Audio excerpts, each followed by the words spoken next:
Good morning, students. Today, I, Neelam Nigam, is going to teach you Unit 1, 9th class, Unit 1, Principles of Object-Oriented Programming, Part 2.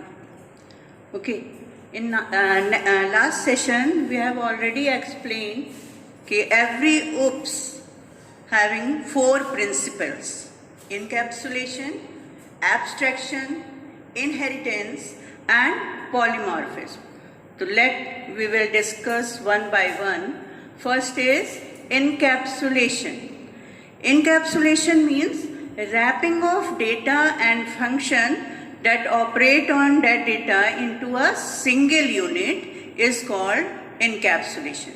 Basically, encapsulation having 2 properties.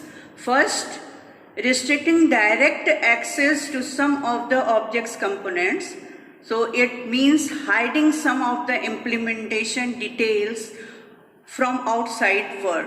This is also known as data hiding. And second property is, it is facilitating bundling of data and methods, means characteristics and behaviors are into a single unit. Now we will discuss it with an example. Okay. Now see ATM machine. When we are using ATM machine, simply you go to the ATM, swipe ATM card, enter your PIN, and then enter the amount of money that you want to withdraw. ATM processes your request and gives you the money. If you will see ATM through object-oriented lens, then you will realize that ATM contains different denominations of currency notes, and all the operations like read your debit card, verify your PIN, count currency notes, dispense the money to you, etc. into a single unit. You interact with this one machine which is wrapping all this together and very conveniently withdraw cash. In other words, we can say that ATM encapsulates money and operations required to withdraw it into a single unit. You can interact with the ATM only through the numeric pad and the on-screen options that it provides. You cannot access the details about internal data like how much money does this ATM has, how many notes of each denominations are present, how much money has been withdrawn so far, etc. This is called data hiding, concept of encapsulation. Now, next, abstraction. The next principle is abstraction. So what is abstraction? Abstraction refers to the act of presenting essential features without including the background details or explanation. Suppose how do you switch on a light or fan in your room at home? Obviously, you go to the switchboard, press the required switch to turn on the light or fan. You don't worry about how that switch is turning the light on, what is the internal wiring, etc.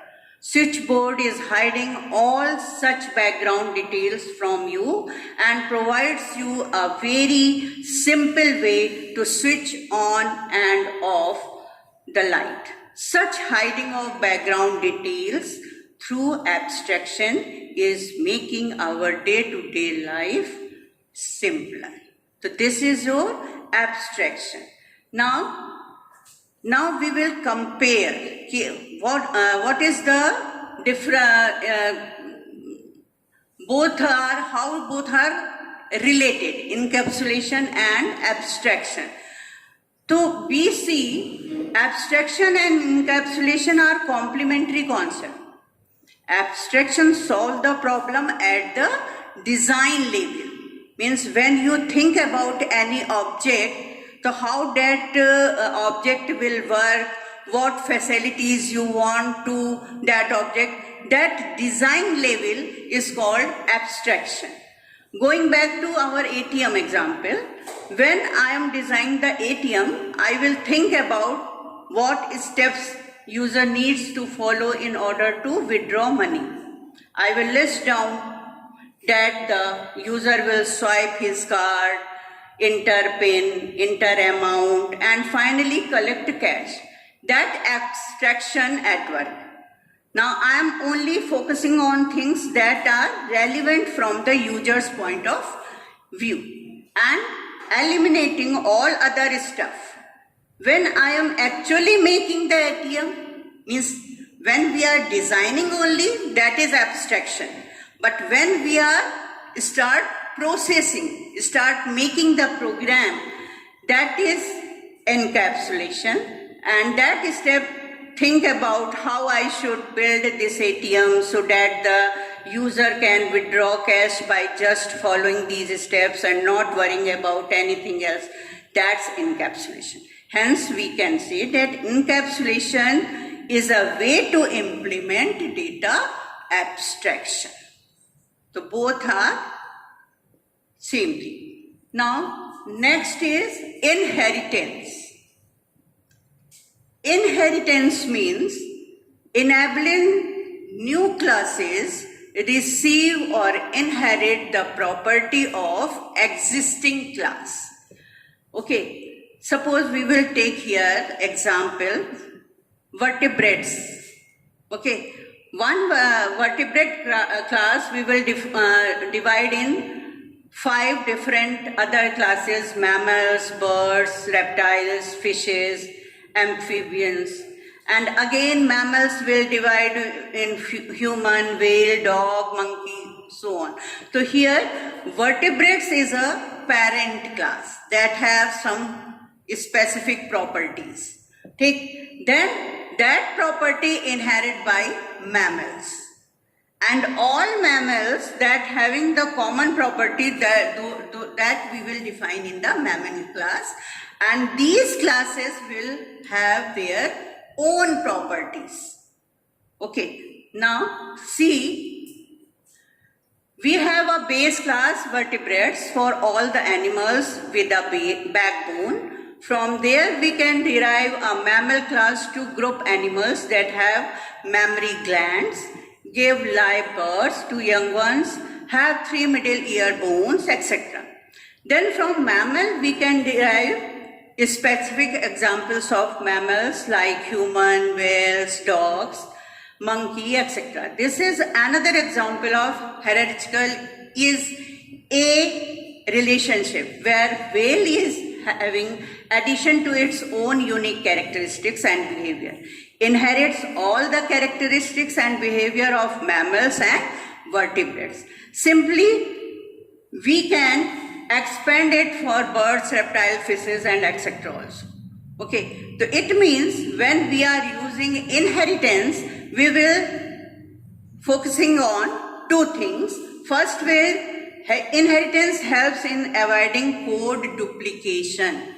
Means what is common for all objects that will define in the parent class, and what are the different speciality of each object that will derive in derived class, or that is you also call child class.